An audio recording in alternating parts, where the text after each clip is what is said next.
Good morning, friends. It's me, your boy Max Mogren, reporting live for you from beautiful Alpine, Wyoming. This is Wake Up Wyoming for March 11th, 2018, here at Wake Up News on the Facebook. Let's see how we're doing there. Our post reach down due to the algorithms at Facebook being changed. Suppression of independent media. I'm seeing our broadcast has gone live there, so that's good to see. Always good to check on that. But yeah, Wake Up News, our reach down. Let's see if we can build an audience here today. And thank you so much for tuning in. It tells me I got 19 viewers, so we're live. We got some folks. What's up? How you doing? What's up, Fatini? Let's get into it today. Big show today. Again, today we're looking at, it's kind of a dilemma in the world today. You want to be informed, but the mainstream media lies continuously, and it's a bunch of fear porn, generally speaking. Case in point, Newsweek letting us know, crisis, wild boars taking over Japan as the population ages and disappears. What's up, Chris Hardgave? How you doing? Good to see you again. Beautiful. As people slowly leave some Japanese towns and cities, wild boars are coming in to replace them. As the country's aging population gradually dies, wild boars are filling the void, lured by rice paddies without human supervision and the hospitable landscape, where they find plenty of shelter and not enough people to deter them from coming. What used to be a problem just in southern Japan, with boar sightings and occasional attacks on humans, has blossomed into an issue for the entire country, according to the Washington Post. What's up, Linda Hatchett? What's up, Sunil Singh? What's up? I missed you too, Linda. It's good to be back in the saddle and get back on the horse that bucked you off, so to speak. Wild boars, also known as Eurasian wild pigs, have moved in to supplant the shrinking population. In the Iwate prefecture, authorities caught 94 boars last year, the Washington Post reported. That's up from just 2 caught in 2011. Here's where we're getting into actual meat of this story, though. On top of aging, Japan's northern stretches have also faced depopulation linked to the Fukushima nuclear plant meltdown and tsunami that destroyed coastal areas, both events related to a devastating earthquake in 2011. All of this, plus warmer temperatures and less snow, make the conditions right for wild boars, right? They got to sneak a little climate change propaganda in there. Some people, though, are getting super creative, including designing a robotic but realistic-looking wolf known as the super monster wolf that is meant to scare off the boars. So there you go, the super monster wolf, a technological solution for the age-old problem of wild pigs. But the key thing here, Fukushima, we're still dealing with that. In fact, over there at Zero Hedge, our dear friend Tyler Durden reported just 3 days ago, that TEPCO, the utility company that runs this plant that we've all been worried about for 7 years now, is admitting that the Fukushima radiation blocking ice wall is failing. It has been nearly 2.5 years since TEPCO decided to give its Game of Thrones-inspired frozen water wall a second chance, despite initially experiencing difficulty getting the temperature low enough to freeze the groundwater. At that point, we questioned their sanity, but pointed out that wasting tens of billions of yen on the project would, at the very least, help out the region's badly damaged GDP. But today, with 2 years before the Tokyo Olympic Games, the Japanese utility company admitted to Reuters that the costly ice wall, more like an ice floor, it's essentially a ground barrier consisting of frozen soil, is failing to stop groundwater from seeping into the ruined nuclear reactors at the ruined Fukushima Daiichi nuclear plant. The wall's failure, among other factors, is preventing the company from removing all of the radioactive melted fuel at the site, where one of the world's worst ever nuclear disasters, I think it is the world's worst ever nuclear disaster, unfolded 7 years ago when a tsunami struck the area. It goes on and on. Some of the 160,000 residents that were forced to flee after the disaster when the government declared an exclusion zone around the site are beginning to return to their former homes as the government has cut off their public assistance. That's a bummer. What people are finding is a ghost town overrun by radioactive boars. Bummer. Depending on the level of rain, the amount of water flowing into the ruined plant can fluctuate between 83 tons during a dry month and 866 tons during a typhoon. A government panel blasted the ice wall on Wednesday, saying it was only partially effective. What's worse, the ice wall was supposed to be a crucial element of Japan's plan to show that the cleanup effort was under control. The failure is bad news for area fishermen because the government's only other viable solution appears to be emptying tritium-laced water into the Pacific Ocean, which has angered locals and probably should anger the international community as well. No doubt about that. Be careful eating those fish out of the Pacific these days, that's for sure. Moving along, in other news, fear porn, it's good to be aware, but it's also good to be aware that the mainstream media is in fact a corporate terrorist organization throwing fear porn down our throats.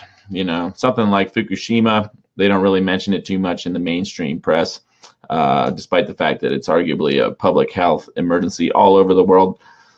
But we're also now apparently supposed to be concerned about disease X, according to the World Health Organization, who has put out an alert for a new and potentially deadly pathogen, disease X. What's disease X? Good question. It's actually nothing yet. Experts at the WHO panel say disease X could emerge from a variety of sources and strike at any time. History tells us that it is likely the next big outbreak will be something we have not seen before, said John Arne Rottingen, chief executive of the Research Council of Norway and a scientific advisor to the World Health Organization Committee.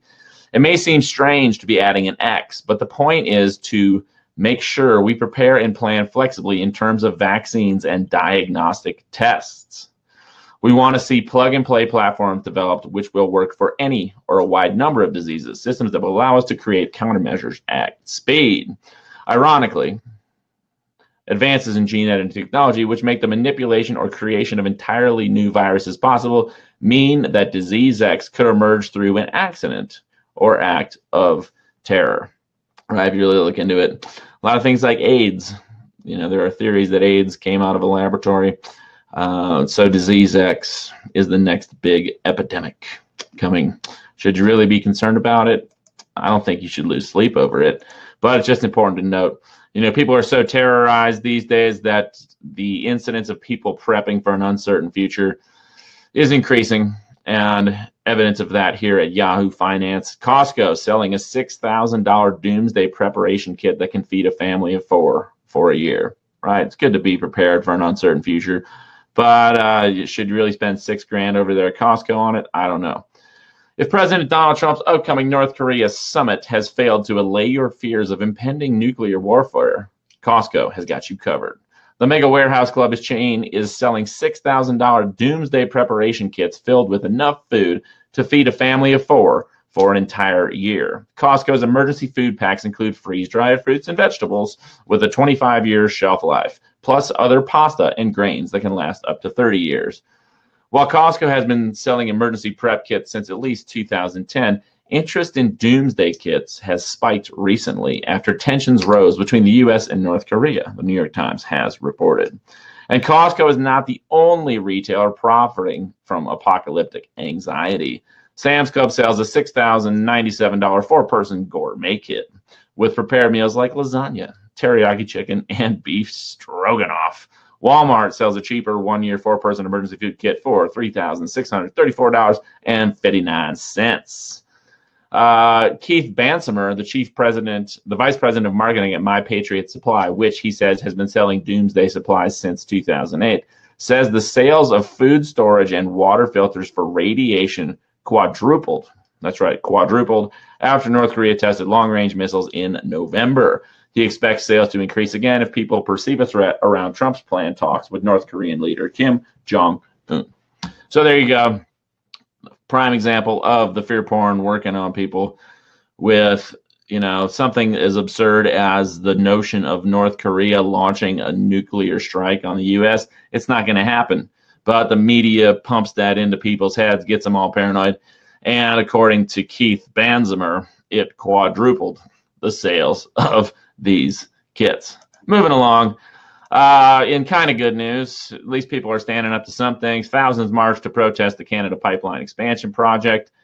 Thousands of demonstrators marched Saturday to speak out against the pipeline expansion project that would nearly triple the flow of oil from Canada's tar sands to the Pacific coast. Indigenous leaders led the march in the Vancouver suburb of Burnaby after telling the crowd that the day's event was a celebration of unity. That's right, unity. But they should be prepared in a future to cross the line with potential arrests. Many protesters carried signs that read, "Water is life," right? Harkening back to Standing Rock. No consent, no pipeline, and keep it in the ground. Others hoisted inflatable orcas and beat drums. The Trans Mountain Pipeline expansion by the Canadian division of Texas-based Kinder Morgan would dramatically increase the number of oil tankers traveling the shared waters between Canada and Washington state. Prime Minister Justin Trudeau approved the project in late 2016, saying it was in Canada's best interests. Of course, we could be investing in suppressed energy technologies, the kind of stuff Nikola Tesla was working on. We could be investing in stuff that we know about, like solar, wind, geothermal power. But instead, it's just more oil pipelines, more tar sands, more fracking. Not good, not good. So keep fighting that good fight, because water truly is life. Can't drink oil. Moving along here, what else do we got going on? Speaking of the situation surrounding energy development, coming from our friends over there at Quartz, California is taking a cooling off period after generating so-called too much energy from the sun. I take this as an optimistic thing. Granted, Trump recently passed those 30% tariffs on imported solar panel componentry. So that is going to, that's huge. A 30% tariff on equipment to develop solar is basically a knife in the back of the renewable energy industry. But at least it still has been growing recently. Hopefully that changes.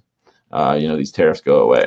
California's solar sector has been on fire, but after a building sprint that saw its share of solar rise from 0.5% of generation in 2010 to 10% last year, the state may be taking a break following 2 new production records this month. Solar served up an unprecedented 50% of the state's electrical demand on a sunny day around 1 p.m. on March 5th. Hey, that's good news, right? The next day, utility operators reported a second record for total generation from solar, which produced 10,411 megawatts, beating out last year's record by 5%. The state is regularly shunting electricity to Arizona and other states, sometimes paying them to do so to avoid overloading its own power lines. So good news there. Unfortunately, the solar industry taking a break goes on here, and that's in part due to these new tariffs the Trump administration put in place. What's going to happen with the impending trade war that the government's proposing, I don't know. Could be pretty wild. I'm not seeing any comments here lately, so do let me know if you are there. I want to make sure we're still live. It says I got 104 viewers, so I'm just going to keep rolling along with it. Moving on to the military-industrial complex, the war on terror, coming from our friend Jason Ditz over there at antiwar.com. If you thought your tax dollars were going to improving American infrastructure, taking care of homeless veterans and stuff like that, think again. In reality, they're pouring weapons into war-torn Yemen. 3 years into the 2015 Saudi-led invasion of Yemen, untold thousands are dead. Northern Yemen has been through the worst cholera outbreak in human history, and civilians continue to die in bunches from Saudi airstrikes against the region. To call Yemen war-torn is really putting it mildly. Yemen is in a disastrous strait, with a Saudi-led naval blockade threatening to starve millions. If there's one thing Yemen has no shortage of, however, it's weapons, with the U.S. ensuring a massive supply continues to pour into the hands of Saudi and Emirati forces. U.S. arms sales are themselves at a record high during this war, in no small part because of purchases by the UAE and particularly by the Saudis, who are dropping U.S. bombs on northern Yemen as fast as they can buy them. And while bombs and warplanes are a big dollar amount of sales, they also include large numbers of U.S.-made automatic rifles and small arms ammunition. The UAE, in particular, bought $60 million in small arms in 2016 alone, both for their own direct involvement in Yemen and to arm their allied factions on the ground. The Saudis bought another $11 million. U.S. arms sales to Saudi Arabia are a major driving force in allowing them to continue the Yemen war. Saudis use U.S. planes, U.S. bombs, and are actually refueled by the U.S. Air Force during this campaign. U.S. culpability in the humanitarian disaster and probable war crimes are fueling growing concern. This is particularly because Congress never authorized U.S. military involvement in Yemen. The U.S. Senate is soon to vote on a bill which would require an end to U.S. military involvement in the war, as Congress never authorized the conflict. Those wishing to contact their senators to urge them to support SJ Resolution 54 should call 1-202-899-8938. So give them a call. I don't know if it's going to make a difference, but what the hell? Might as well do what you can.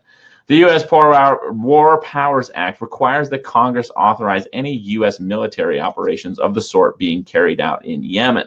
Since 2015, the U.S. has conducted mid-air refueling for Saudi warplanes and committed warships to the naval blockade, which is fueling starvation across Yemen. There we go. Carrie Mack chiming in. Jason is always spot on, no doubt. Jason Ditz over there at antiwar.com. Brilliant journalist, brilliant writer, able to explain some of the worst news in the world in a very straightforward and, irrefutable way. So, sucks to see this, the war of terror around the world, which was brought into existence through the false flag of attack on 9/11, still going in its 17th year here, 18th year. Interestingly, here in the U.S., we're supposed to be all, so many people are all concerned about, there's too many guns on American streets. Well, the United States is, in fact, the largest weapons dealer in the planet, in addition to being the largest drug dealer on the planet and the largest terrorist organization on the planet. Prove me wrong. Moving along here, what else is going on? Speaking of the world's largest terrorist organization, the world's largest gun runner, the world's largest drug dealer, coming from Washington's blog, Trump seeks congressional funding for a 60,000-man army to overthrow democratically elected Syrian President Bashar al-Assad. Written by Eric Zois, published March 8, 2018. ISIS, or ISIL, or Islamic State, has been almost completely defeated in Syria, but the U.S. Department of Defense is requesting an increase instead of a decrease in funding to support vetted Syrian opposition, or fighters in Syria against Syria's government. And it refers to these fighters as being part of America's strategy to defeat ISIS, instead of as being what they are now obviously are, fighters for regime change, or to overthrow Syria's government, which is headed by its president, Bashar al-Assad, who received 89% of the votes cast throughout Syria in the internationally monitored 2014 presidential election. Apparently, we need to replace the Syrian democracy with some good old-fashioned American democracy. Bear in mind, our elections in the United States are rigged, have been rigged for a very long time.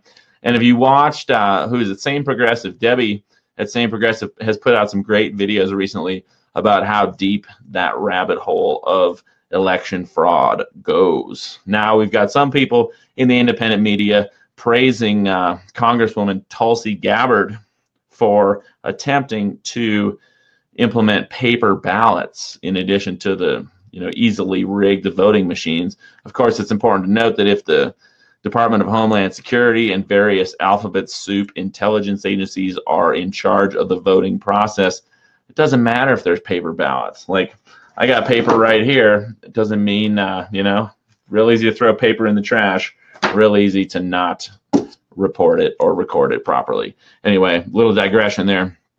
The Trump administration's Department of Defense budget fiscal year 2019 funding request to Congress calls for, number 3, requirements in Syria of a coalition campaign to degrade, dismantle, and ultimately defeat ISIS in Syria. Of course, the United States funded, trained, and supports ISIS. It's a proxy enemy fighting a proxy war. The real enemy they're going after is the democratically elected Syrian government.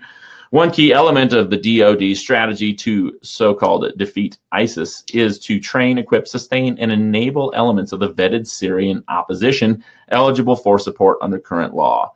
By the end of fiscal year 2018, these forces are projected to total approximately 60 to 65,000, 30,000 to conduct ongoing combat missions against ISIS in the MERV, and 35,000 internal security forces in liberated areas to provide approximately 20 police security forces for every 1,000 civilians. Again, it's just utterly absurd that the United States is devoting all of this money, all these resources to destroying Syria.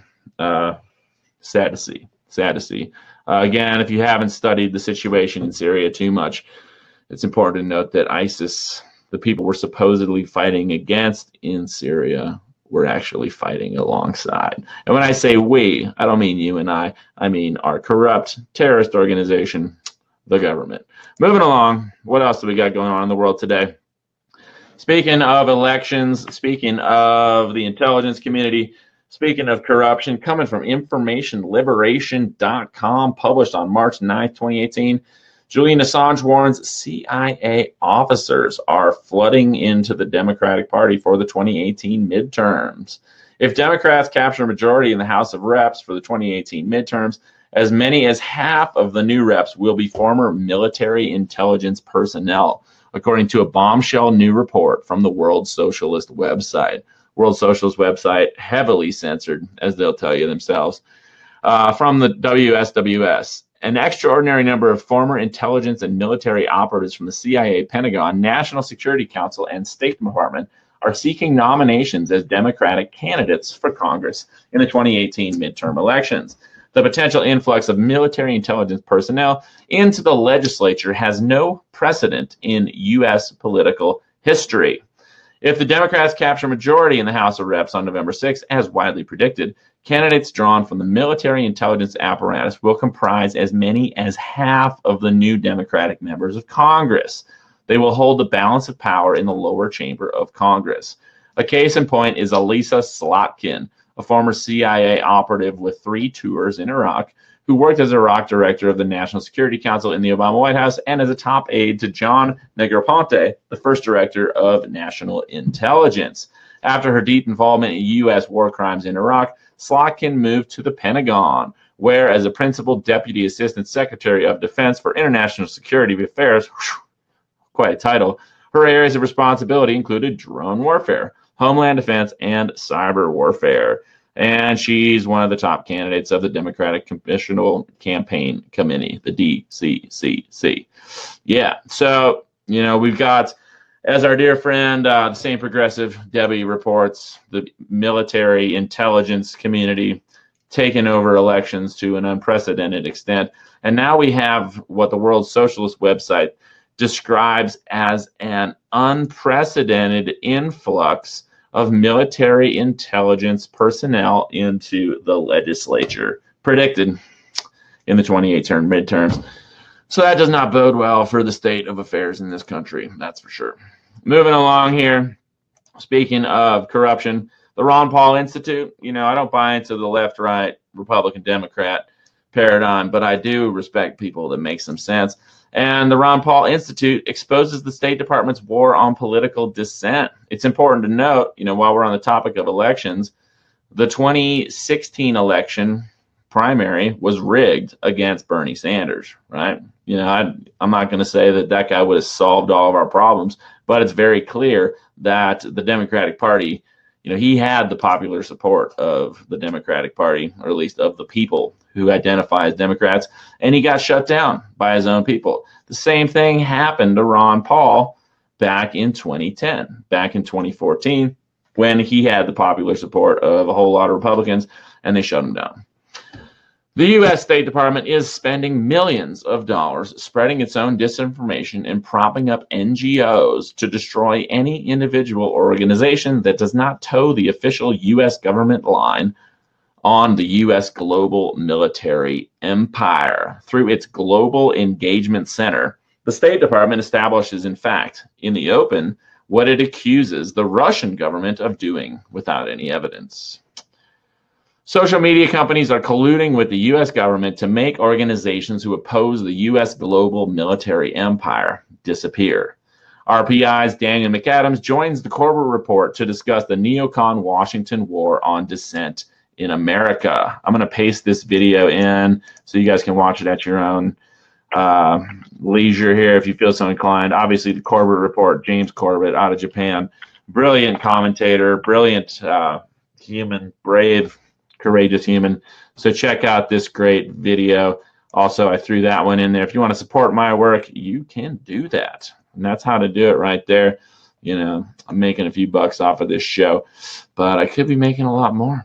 Moving on here, another great read from the one and only Caitlin Johnstone, rogue journalist, how she describes herself. And it's pretty true. Caitlin's asking us, tell me more about how Google isn't part of the government and can therefore censor whoever it wants. Another great read, thought-provoking read from Caitlin Johnstone. So let me get into that for you, because it's all about spreading awareness. It's all about raising our vibration. And Caitlin Johnstone is pretty darn good at that. When you tell an establishment Democrat, or really anybody, that Google's hiding and removal of content is a dangerous form of censorship, they often magically transform into Ayn Rand right in front of your eyes. It's a private company, and they can do what they like with their property, they will tell you. It's insane to say that a private company regulating its own affairs is the same as government censorship, right? That's the argument so many people put out there. This is absurd on its surface because Google is not separate from the government in any meaningful way. It has been financially intertwined with U.S. intelligence agencies since its very inception, when it received research grants from the CIA and NSA for mass surveillance, pours massive amounts of money into federal lobbying and D.C. think tanks, has a cozy relationship with the NSA, and multiple defense contracts. Some of Google's partnerships with the intelligence community are so close and cooperative and have been going on for so long that it's not easy to discern where Google Incorporated ends and government spook operations begin, wrote journalist Yasha Levine in a 2014 Pando Daily article titled Oakland Emails Give Another Glimpse into the Google Military Surveillance Complex. The purchase of Keyhole was a major, milestone for Google, marking the moment the company stopped being a purely consumer-facing internet company and began integrating with the U.S. government. I guess degrading works too, doesn't it? Levine wrote in a recent blog post about his book, Surveillance Valley. While Google's public relations team did its best to keep the company wrapped in a false aura of geeky altruism, company executives pursued an aggressive strategy to become the Lockheed Martin of the internet age. And now we learn from Gizmodo that Google has also been helping with AI for the Pentagon's drone program. A Google spokesman, it goes on and on. And I'll get to her conclusion here. Great read there, CaitlinJohnstone.com. If you believe the government shouldn't be able to regulate speech, then there's no legitimate reason to believe that Google should be, because Google is part of the government. You shouldn't want there to be a loophole where government power can get around constitutional restrictions on its ability to silence dissent by funneling all speech into institutions it created and collaborates with, and then quash anti-establishment voices under the pretense of protecting the public from fake news and Russian propaganda. There needs to be some sort of measure in place which protects the public from such manipulations. Ain't that the truth? Either remove corporate power from government power or acknowledge that they are fully meshed and expand constitutional protections to the users of any media giant which has enmeshed itself in government power. Pretending corporate power and government power are separate when they are not, while exploiting that inseparable symbiosis to silence political dissent is not acceptable. Government should be a tool of the people to help the people, not a tool of the powerful to oppress and exploit the people. Seems pretty straightforward, pretty simple. Something's going to have to change, and we're going to have to stop asking nicely. So another great read there from Caitlin Johnstone. Do check out her work. She's always thought-provoking. Carrie Mack, Mark Chapman, and Google and the Geek Squad from Best Buy, they are both working for the government. How's the Geek Squad working with the government, Carrie? I'm curious to know. If you can drop a link in there, I'd appreciate it. Moving on, speaking of Russian propaganda, you know, RT, it's funny, you try to watch Lee Camp's show. Lee Camp, one of the admins here at Wake Up News. You try to watch his show on your mobile device, and it tells you Warning, RT is funded in part or entirely by the Russian government. Strangely, it seems like we can get, to some extent, we can get a more honest perspective from the Russians than we can get from our own media outlets here in the U.S. What does that say about the state of the media here in the land of the free, home of the brave? Weapon of mass suppression, Russiagate now used to target any dissent in the U.S. Coming from Max Blumenthal on the Real News, which is not RT. RT just covering the story put out by the Real News, which is a network, Real News Network. Calls from U.S. lawmakers to designate anti-American Al Jazeera as a foreign agent shows how Russiagate's real aim is to suppress any viewpoint that challenges the mainstream narrative. Journalist Max Blumenthal has warned. Hysteria about Russia's alleged ability to manipulate social media, news cycles, and even $2 billion presidential elections serves as a general weapon of mass suppression, which enables a war on alternative media and narratives outside of the establishment, particularly on social media, Blumenthal said in a recent interview with the Real News Network. Asked about recent calls by members of Congress for Al Jazeera to register as a foreign agent for its anti-American and anti-Semitic programming, Blumenthal pointed out that Russiagate has created a climate of politicized paranoia in which it is now acceptable to stigmatize and even silence voices that challenge the establishment line. That was the whole point of Russiagate, Blumenthal said. Additionally, another point to Russiagate is, well, now, never mind that the elections have been rigged in this country literally for decades, but now because of the concerns, the supposed concerns about Russian meddling in the elections, they have to turn over more of the election powers to DHS, the NSA, the CIA, the FBI, and the alphabet soup agencies. Probably not good to have the shadowy so-called intelligence services running our elections, considering that they're entirely based on secrecy and they have a history of doing disturbing things in this country. So big thanks to RT for covering that. But in good news, I guess it's not good for us here at Wake Up News because we rely so heavily on Facebook.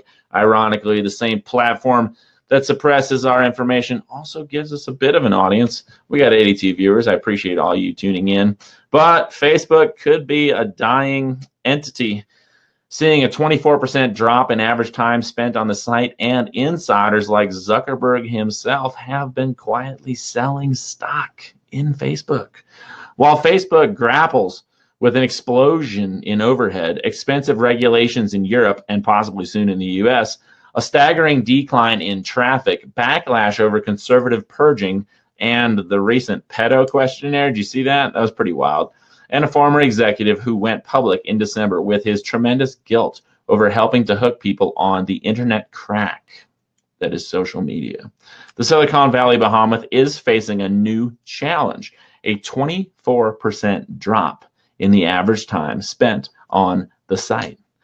Now new numbers have been released that go through December, and the problem only seems to be getting worse. The updated data shows that Facebook's core platform lost 18% in time spent, which is a huge change from the month before. Says Pivotal reflects a 24% decline in time spent per person. Instagram, too, which is owned by Facebook, saw some poor engagement numbers. Though aggregated consumption went up, the user base went up at a higher clip, meaning that time per person went down 9%, according to Fast Company. Recent changes to Facebook's algorithms, which prioritize posts from friends and family over promotions and news, I must add, have been blamed for lower engagement, as Zuckerberg warned shareholders about in January. Right? People got hooked on whatever it was Facebook was throwing at them, and then Facebook changed, and people not so hooked. Perhaps that's why CEO Mark Zuckerberg and other insiders are dumping their shares. Zuckerberg isn't the only insider to sell Facebook stock during February, however. SEC filings reveal a long list of other insiders who also sold Facebook stock. VP David Fisher converted some restricted stock units this month, and sold thousands of shares, including about 18,000 shares this week as part of his prearranged trading plan. Other insiders who have converted and or otherwise moved around some Facebook stock this month include Chief Operating Officer Sheryl Sandberg, Chief Financial Officer David Weiner, Director Kenneth Chanel, Chief Technology Officer Michael Schroepfer, General Counsel Colin Stretch, Chief Product Officer Chris Cox, and Director Jan Koum. That's quite a list, as usually insider sales of Facebook stock occur on a much smaller scale based on the regulatory filings of insider transactions. So it goes on and on. We'll see what happens there, but I don't know. Facebook kind of losing touch with its audience. Wayne, Andrew, Kenny chiming in there saying, my use of Facebook has decreased over the last few months. Thanks for the comment, Wayne. Appreciate that. Now, the Heartland Institute, not a website that I'm going to go visit every day, not a website that I entirely condone, but I like to read from a wide variety of sources, and I think this one's worth sharing, written by Christopher Talgo on March 8th. Millennials face a harsh reality. Important to note here. Millennials, the largest generation in U.S. history, have been dealt a bad hand. They are being bamboozled by baby boomers, the second largest generation. Now, I don't really want to, make it about age. I think that in the past, the government has used, ageism to divide the country, especially back in the 60s, the anti-war movement, taken over by the hippies, became all about sex, drugs, and rock and roll versus ending the war in Vietnam. And the hippies themselves, I kind of look like a hippie, but the hippies themselves were actually kind of thrust into the spotlight to discredit the anti-war movement and to divide the country based on age and religion and things like that. But this is a good read. Baby boomers burst onto the political scene in the late 1960s, more liberal than previous generations. Many baby boomers supported a vast expansion of government. The baby boomers enacted a plethora of costly and ineffective programs. In 1960, the federal budget was $590 billion. 57 years later, the federal budget has ballooned to $3.65 trillion. I'm assuming those figures are adjusted for inflation, but I don't know. Adding insult to injury, baby boomers have saddled millennials with a $20.5 trillion national debt and $70 trillion in unfunded liabilities. Thus is the cost of baby boomers supporting America's welfare state for decades. The baby boomers have created a financial catastrophe. Social Security headed towards insolvency possibly as soon as 2035. Medicare is expected to be insolvent by 2029. Baby boomers are on their way to being the first U.S. generation guilty of true generational theft. Unlike previous groups in American history, far too many baby boomers have reveled in self-indulgence. Isn't that the truth? This short-term and egocentric philosophy has culminated in an unprecedented financial crisis, forcing subsequent generations to pay for baby boomers' folly. If the current situation doesn't change soon, rigid adherence to liberal ideology, unadulterated selfishness, and a lack of responsibility will be the legacy left by baby boomers. While cleaning up the mess may be difficult, there are many reasons to believe millennials might be up to the task. Generally speaking, millennials are optimistic, pragmatic, innovative, and results-oriented. Although millennials undoubtedly lean left, at least for now, they are politically practical. So there you go. It goes on and on. Just thought it was a good read there. It's important to note. If the millennials can't turn things around in this country, who else is? And on a similar note, any of you baby boomers out there want to use some of your self-indulgent wealth to make a difference, you can go ahead and support Wake Up Wyoming right there. Patreon.com, Max Mogren, or PayPal me. Simple as that. Speaking of the youth, coming out of the Washington Examiner, I think this is a pretty conservative outlet too, but I guess I'm getting older and more conservative, and I think it's a good point. Student activists should be protesting the crushing national debt, right? In the wake of the Parkland, Florida spectacle. Yeah, I think people died there, but I also think it was a staged event.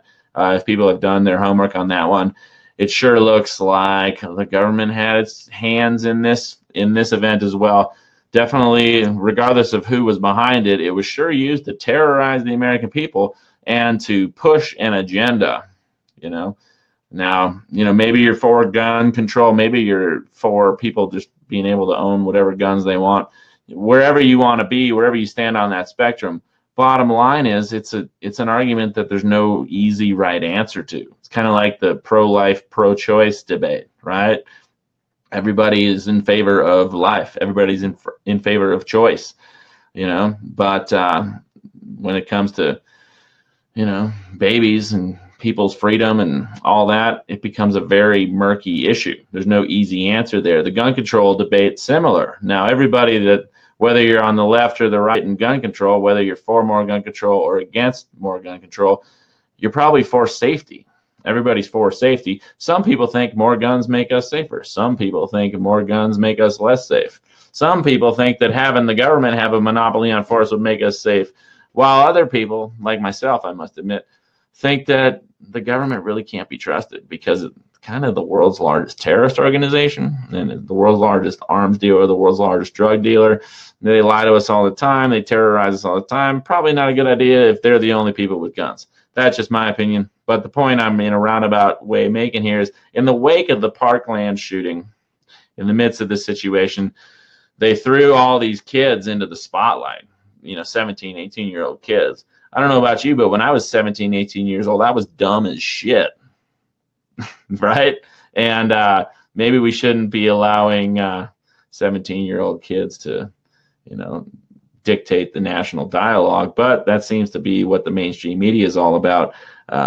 Perhaps because, generally speaking, don't want to offend any kids in the audience, but from my own experience, I know that when I was 17 years old, I was dumb as shit. Moving along here, perhaps the student activists should be protesting the crushing national debt. Student activists are emerging as the early frontrunners to be Time's Person of the Year. Everywhere you look, media figures are touting the inspirational leadership of student activists. The tragic Parkland, Florida shooting has galvanized students nationwide to pressure lawmakers into enacting gun control measures. Children and teenagers are suing the federal government over inaction on climate change. And in Kansas, 6 teenagers are even running for governor. Of course, I'm going to editorialize there a little. You can sue the government for inaction on climate change all the time, but actually the government is actively changing the climate through covert geoengineering programs. And if you haven't really looked into that, you probably should, because it's a really big deal. You're breathing the chemicals they're spraying out of airplanes, and the clouds they're creating are affecting the weather. And additionally, the electromagnetic frequencies they're blasting our atmosphere with have negative impacts on human mental, physical, and spiritual health as well. But I digress. As long as student activists are challenging government policies, they should be protesting something that is going to wreak havoc on their economic futures: the crushing national debt. Right now, the U.S. has accumulated nearly $21 trillion in total debt, a number that grows by billions every day. That number is so absurdly large that it's hard to comprehend. But one way to think about it is that it's larger than the entire economies of China, Japan, and Germany combined. And it's only getting bigger. With new debt being piled on top of old, the burden being inherited by children is set to reach unprecedented levels, even after adjusting to the fact that our economic output is much bigger now. Although I have to say, editorializing again, if you take away the real estate bubbles and the healthcare scam, our economic output does not look that good. As baby boomers retire and healthcare costs grow at an alarming rate, this problem will continue to get worse. By the time today's teenagers enter their 30s, as they are building families of their own, a year's worth of economic output won't be enough to pay off the national debt, which will only increase from there. There we go. David Cocarigo chiming in here. The California school walkout kids who didn't walk out got in trouble. They were forced, and it's staged. That's interesting to hear, David. Can you send me a link on that? I'm just going to paste that one into my Google and see if anything comes up, because that's fascinating. I want to know a little more about that. Let's see what's going on here. Let's go news. Again, ironically, I'm using Google. Strange. So I don't really see a news story there, so I'm just going to keep moving on here. But thanks for that comment, David. James Burton with a great question there. Ever ask who do we owe national debt wise? Yeah, that's a good question. We don't really owe it to anybody real, right? We owe it to the global banking cartel, the private profit driven institutions that literally create money out of nothing, distribute it, and it's loaned into existence, which means they charge interest on all of the money that exists. Pretty good scam, pretty good work if you can get your hands on it, right? You know, it's funny. I had a teacher. I remember in 7th grade, I had a social studies teacher, Mr. Horton. Nice guy. He was one of those teachers that would wear a corduroy jacket with the leather on the elbows, a lot of sweater vests and stuff. And one thing he said in that class that stuck with me for, well, till now, and I always wondered about it, and now it makes perfect sense to me. He says, well, I'm not really worried about the national debt because we really only owe that to ourselves. That's what he says.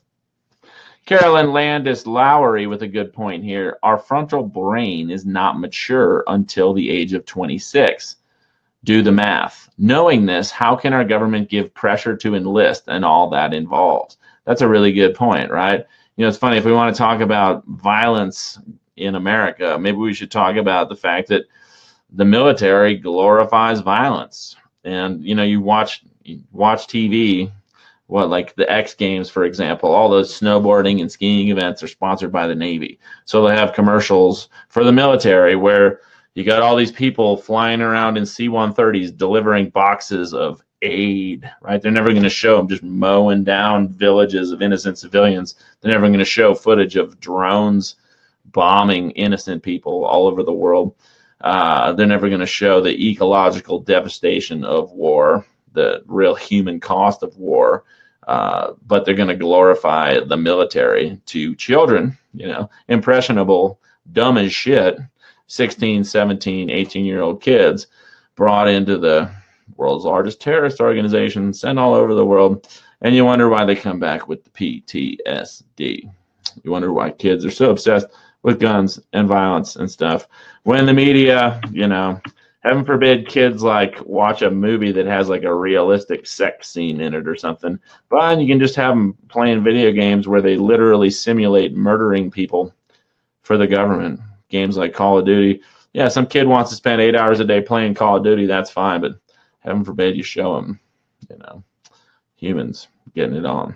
Moving on here, coming from Ghana, Hugo Solanas Price. Without trade deficits, the U.S. dollar can't be the world's reserve currency. Just a thought-provoking little excerpt here. While we're talking about the national debt, you know, the national debt kind of a product of, you know, in some sense, product of our trade deficits. And just an interesting perspective here to get people thinking in a different way.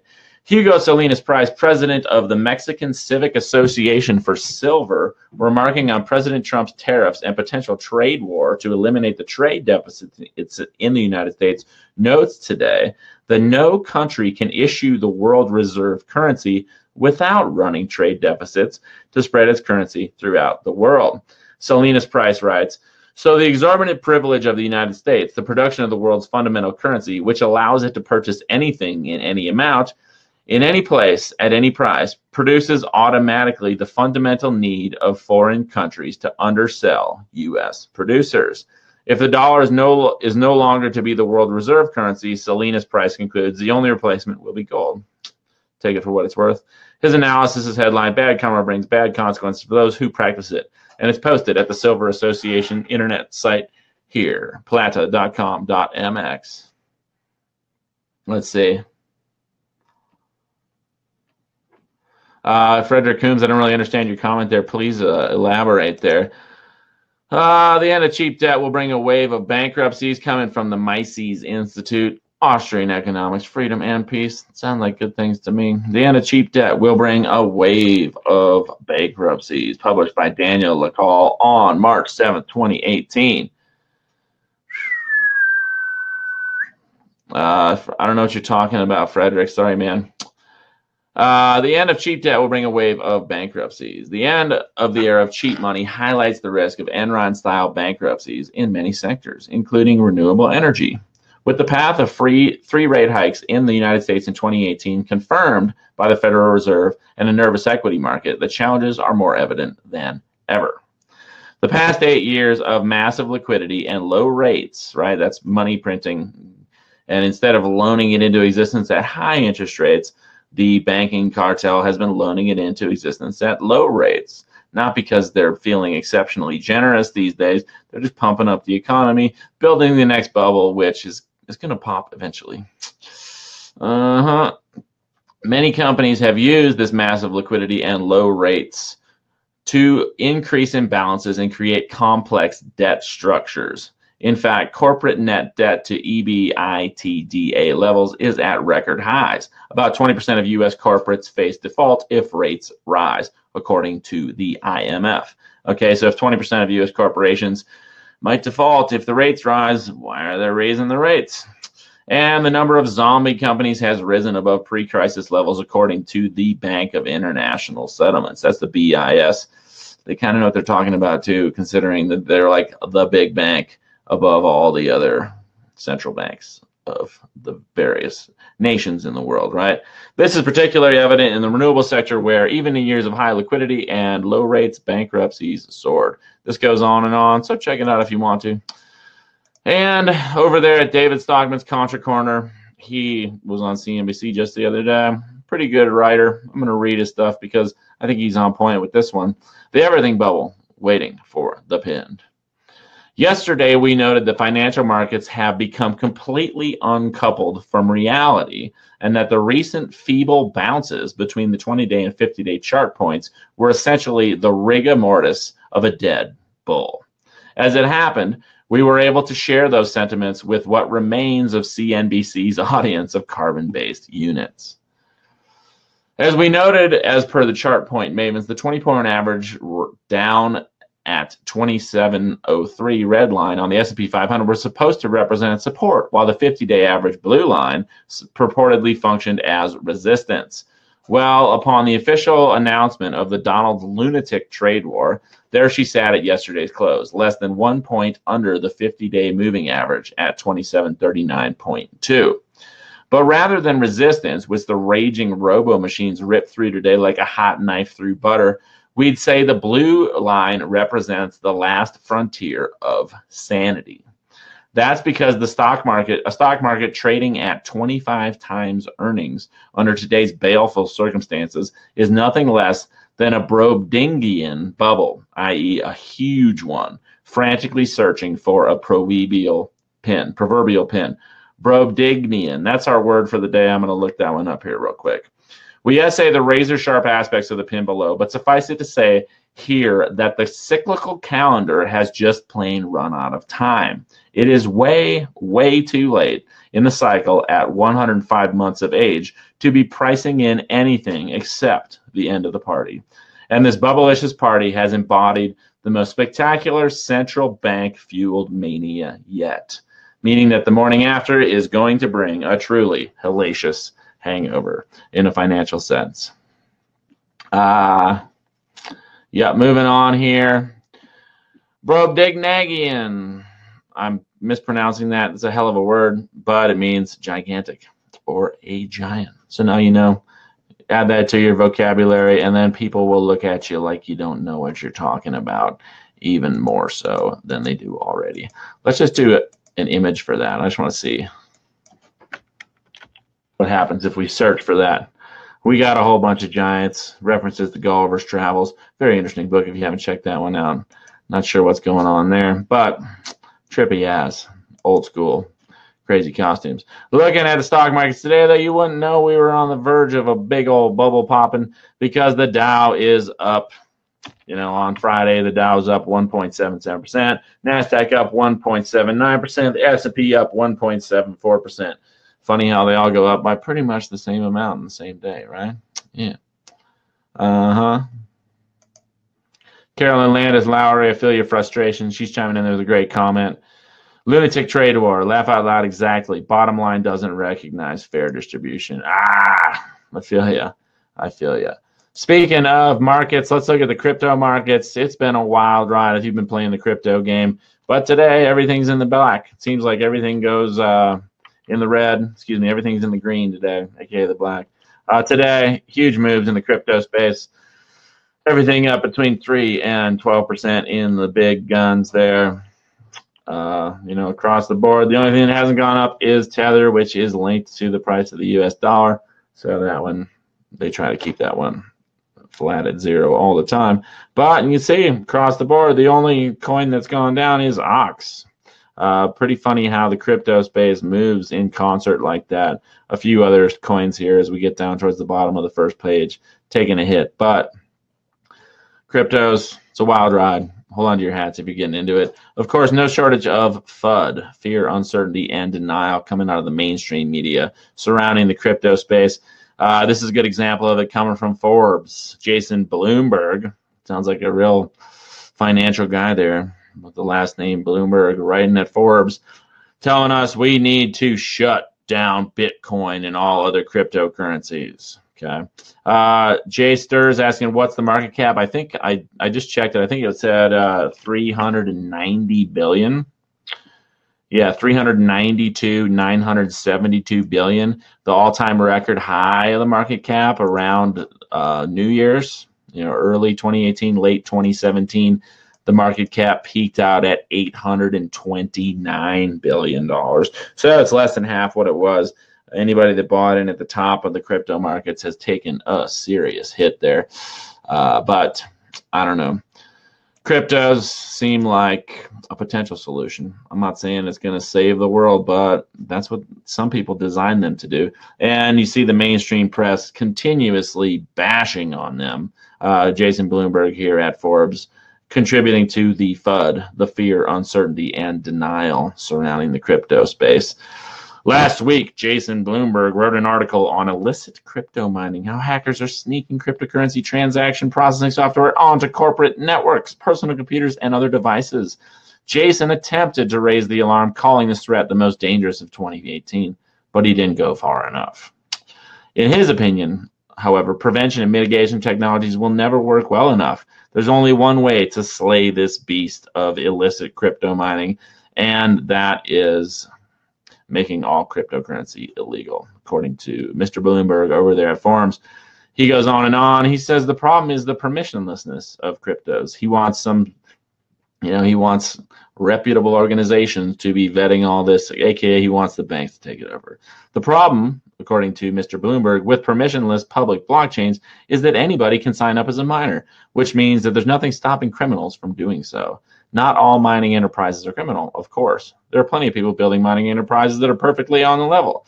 But that being said, according to Mr. Bloomberg in his FUD article, there are many different criminal pursuits that can leverage mining. What are they? Tax evasion, money laundering, funding terrorism, or other illegal activity not directly related to cryptocurrency, but the most nefarious of all criminal motivations, illicit crypto mining.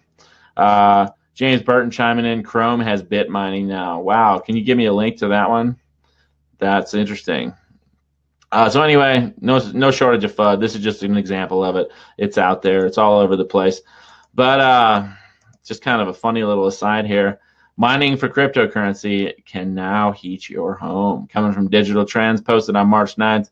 A few months ago, we covered stories where a lot of college students were getting into mining cryptocurrencies because part of, they might be spending out the ass on tuition, spending $50,000, $60,000, $70,000 a year to get an education, a little absurd. But one perk they had was free electricity in the dorms.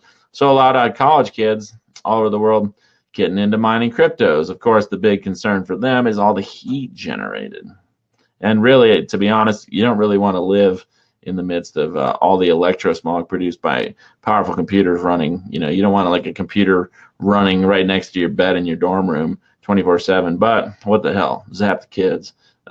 Seems to be the mainstream approach to concerns about electrosmog. But back to this one, you can actually now heat your home with cryptocurrency mining. French startup Coronat recently unveiled a space heater that could potentially pay for itself someday. By harnessing the massive amounts of heat GPUs generate while mining cryptocurrencies, Coronat's QC1 heater will not only keep you toasty during the winter months, it could very well earn you a little extra cash.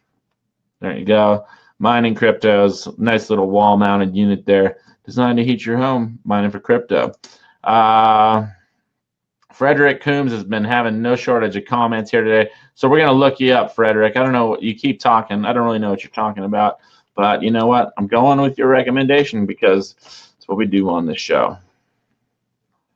Frederick Coombs. Ooh, we're learning something. Sometimes Willie Coombs, and also known as George Washington II, was an eccentric who lived in San Francisco in the 19th century and believed himself to be George Washington. For a time, he was as popular a figure as Joshua A. Norton, the Emperor of the United States and Protector of Mexico, and his deeds were reported in the local newspapers. He left the city after a feud with Norton, who he thought was jealous of his reputation with the fairer sex. Right on. Interesting stuff. I don't know what you really want to tell us about Frederick Coombs here, but it's, you know, he thought he was George Washington, apparently, according to Wikipedia. Frederick, do you think you're the new incarnation of George Washington? If so, I hope that goes well for you. Moving along here. Again, you want to support my work, check it out over there at patreon.com. I got 21 subscribers, making a whopping $379 a month. You know, if I can make some more money doing this show, I will put a lot more energy into it. But until that time, I got to think of other ways to make money because just like you, I am stuck in this system, so to speak. Let's take a look at we'll get to horoscopes in a minute. I know we only got 56 viewers. I just want to take a quick look at the Jackson Hole Daily because that is the paper that services the wealthiest county per capita in the United States. This is what the billionaires are reading while they're on vacation. So let's see what they're really getting into. We're hunting grizzly bears here in Wyoming again. They're going to try to take down 24 grizzlies. So that's sad. A Melvin brewery worker accused of sexual misconduct. Why they take that back to the Melvin organization, I don't know. They don't even tell you the person's name who has been accused of sexual misconduct. So I don't really understand why they have to tie delicious Melvin Brewing into that. But there it is. A lot of fluffy stuff. Of course, the U.S. Forest Service chief vows to confront misconduct, especially of the sexual nature. No shortage of talk about that, you know, like the Russiagate thing, like the gun control thing. To me, it seems like the whole Me Too movement is designed to distract people from, you know, sexual assault, horrible. Inequality, horrible. Issues surrounding gender are a big deal, but I don't know. It seems like it kind of has taken over the national dialogue to some extent. A bill that would let big game hunters in Wyoming wear fluorescent pink in addition to fluorescent orange has passed the state legislature. Trumpo is meeting with Kim Jong-un, apparently. Interestingly, it was reported recently in the independent media. The mainstream media didn't report on it at all, but it's confirmed that the United States used biological weapons against North Korea during the Korean War, which, according to the Jackson Hole News and Guide, is still actually going on. The North Korea, wants a peace treaty to end the technically still active Korean War and drive all U.S. troops from the Korean Peninsula, removing what it maintains as a hostile encirclement of its territory by Washington and Seoul. So there we go. Gunman takes hostages at the vet's home. Sounds like 3 people were killed there. That's good for the gun control agenda. Speaking of the gun control agenda, it's big in the news today. Florida government signs bill on gun restrictions. The bill fell short of achieving the ban on assault-style weapons sought by survivors of the Florida shooting, which appears to have been a staged event. The gunman who opened fire at Marjorie Stoneman Douglas High School used such a weapon, an AR-15 rifle. Okay, it's important to note here, you know, whatever happened to innocent until proven guilty? Whatever happened to the word alleged, right? It's funny how the mainstream media just, you know, within a couple of weeks of some event like this, they just declare the person guilty. They declare the investigation over. They declare everything signed, sealed, and done without really taking a good look at it. And not hilariously, disturbingly, the mainstream media, instead of actually like looking at a situation and trying to figure out what actually happened, they just go after anybody that questions the official narrative. If we look up the word squelch, Parkland, this is a good example of this. News. Facebook and Google struggle to squelch crisis actor posts. Okay, great example there. The New York Times telling us that, they don't actually look into the issue. They don't actually even consider the possibility that maybe there's more to this story than we're being told. They don't wonder, like, hey, it's kind of weird that this whole movement is originating out of the living room of a kid, David Hogg, whose dad was in the FBI. No big deal for the mainstream, but their agenda quite clearly is to squelch any stories that don't fit with the official narrative. Moving on here. So new gun bills, no big surprise there. What else is going on? A lot of fluff. This one's kind of fun. That's not fun. Villagers in New Mexico hear us on bomb aftermath. This is talking about the Manhattan Project during World War II when the nuclear bombs were developed, which were dropped on Hiroshima and Nagasaki, Japan. The only country that nuked other countries is our country. Kind of a bummer. We demonized the Nazis in World War II. I don't support the Nazis. I think war is dumb no matter who's doing it. But, we never really take a good look in the mirror and say, wow, you know what? Maybe that was kind of fucked up when we just obliterated whole cities full of innocent civilians in Japan. What's up, Jerry Wallace? How you doing, man? Thanks for tuning in. Interesting there. Okay, good look at the way the world really works here in the business section. It's funny to get this much honesty out of the mainstream press. Stocks soar on jobs and wages report. Wall Street got exactly what it wanted from Friday's jobs report. Solid hiring, moderate wage growth, and continued low unemployment. Investors sent stocks sharply higher, particularly their recent favorites, technology companies. Again, we said, despite the fact that the stock market seems to be a dead man walking, whistling past the graveyard, so to speak, all the markets in the United States in concert went up 1.75% on Friday. It's a miracle. That's what happens when they're rigged. U.S. employers added 313,000 jobs in February, more than forecast, and wages didn't rise as much as investors had feared. Hear that? Wages didn't rise as much as investors had feared. Think about that. I'm going to read it one more time. Wages didn't rise as much as investors had feared. The Labor Department also said January's spike in wages was a bit smaller than it originally thought. It made for a happy 9th anniversary for the current bull market. A month earlier, a jump in wages got investors worried about inflation and set off a stock market swoon, giving the benchmark SP 500 its first 10% decline in 2 years. I think the fears of wages getting out of control in this point of the cycle were squashed, said Katie Nixon, Chief Investment Officer for Northern Trust Wealth Management. If you didn't hear what I was saying there, wages go up, the stock market goes down. Isn't that absurd? The average American actually starts to make enough money so they're not living paycheck to paycheck. 78% of Americans currently living paycheck to paycheck, but your financial oppression is good for the stock market, according to the business section in the Jackson Hole Daily, according to the AP coming out of New York City. Thanks, guys. It's a great system you set up for all of us. It really benefits humanity, right? Carrie Mark laughing out loud. They're so afraid, right? Heaven forbid that people actually are able to enjoy their lives and not be stuck working all the time.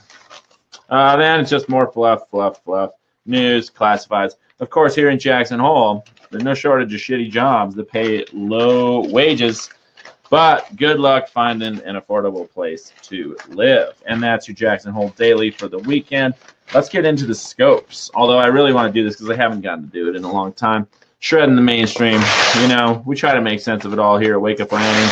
For you here at Wake Up News. Appreciate all of you tuned in. I know we only got 58 viewers, but I love all y'all, and I'm so grateful you're all tuned in. A few months ago, I'd only have maybe 20 people watching, and now stoked to have 58. So thank you so much. Jay Erdman, looking for Libra. What's up, Jay? How you doing, brother? Hope you're doing well up there in the north woods of Minnesota. If you want to come back to Idaho, you just let me know. Let's get into the scopes. Again, I don't put that much stock in the horoscopes, and you probably shouldn't either, but it's just an opportunity for all of us to interact at the end of the show, have a good time. Here's a picture of a guy skateboarding through some beautiful forest. It's just delightful. But, gets us thinking. Let's get it going here. Jay Urban looking for Libra to start it off. Here we go. Libra for Jay. 4-star day. Stay centered, Jay. You will not encounter a hassle if you remain alert and know what you desire. A loved one delights you with his or her plans. Others can run the show, perhaps not as you would, but they will get the job done. Tonight, indulge a roommate or a family member. And this week, trust that you will make up for lost time. Carrie, Mark, what's up, Carrie? Thanks for tuning in. Thanks for all your comments, as usual. Gemini, coming at you, Carrie. Coming at you with the Gemini. Here we go. 5-star day for you, Carrie. 5-star day. The moon in your sign energizes you. Unexpected events encourage you to head in a certain direction. A discussion with a partner might help your relationship become more bonded, which promises a special day and mood. Tonight, accept someone's efforts to please you. This week, express your need for change. Let's see. Jerry Wallace, Salt Lake City zone. Hopefully you're not breathing too much smog down there in the SLC, Jerry. Good to see you, as always. 4-star day. Listen to what a neighbor shares. In your mind, you know that this person's information is laden with hearsay and gossip, kind of like the mainstream media. Yet there is still some truth to what you have heard. That's how it works.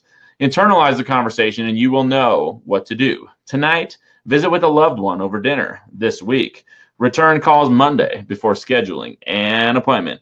Jay Erdman, thanks for tuning in, man. Hope you're doing well up there again.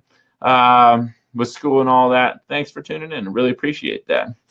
Let's see. Peter Coot, looking for cancer of the good kind. Coming at you, Peter. Excuse me, I mispronounced your name too, Peter. Sorry about that. It's Peter Coat.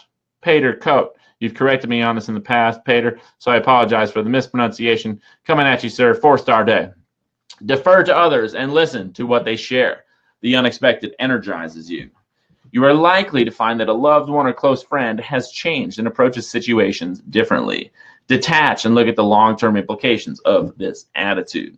Tonight, Peter, relax to a good movie, and this week, all eyes turn to you and your decisions. Chris Hardgave, with her manly man there next to her with the luscious mustache, coming at you with Capricorn. Thanks for tuning in, Chris.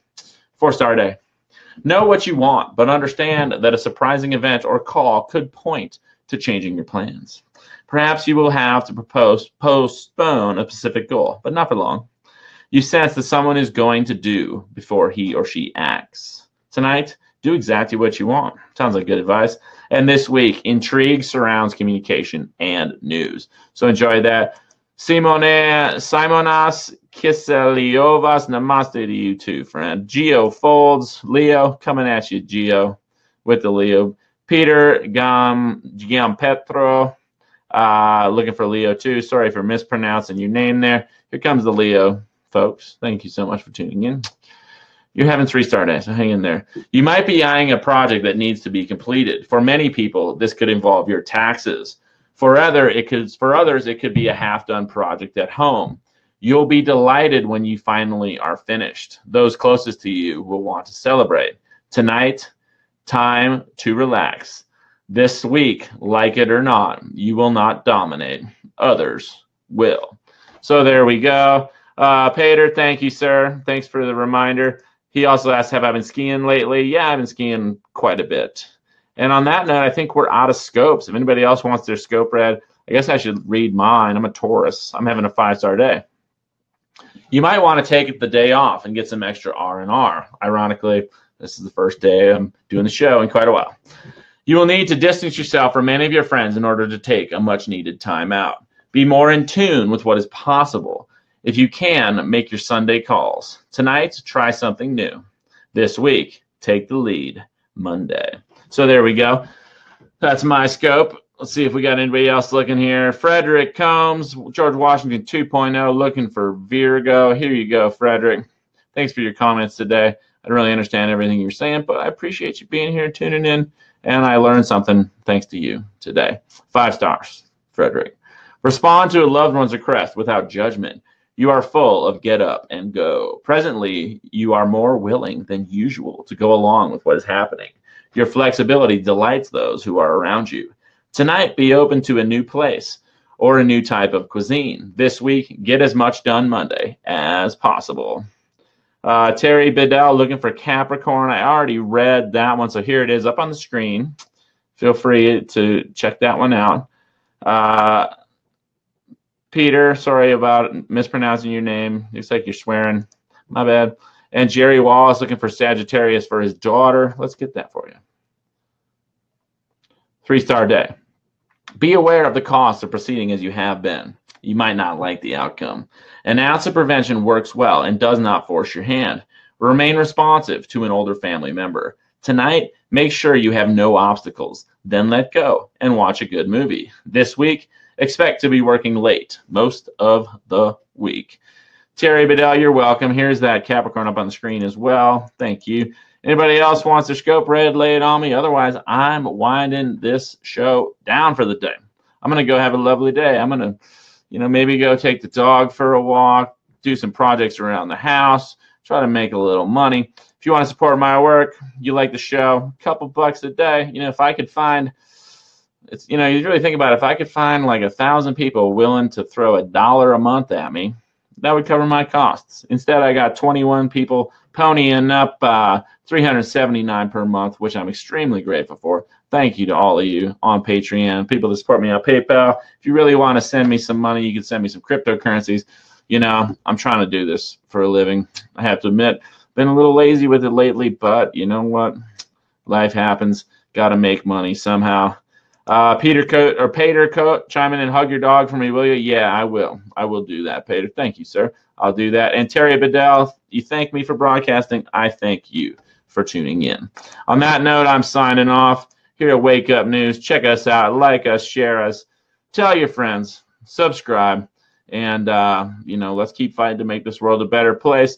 Let's stay aware, but let's not let the mainstream media get us down. Let's see through the spin.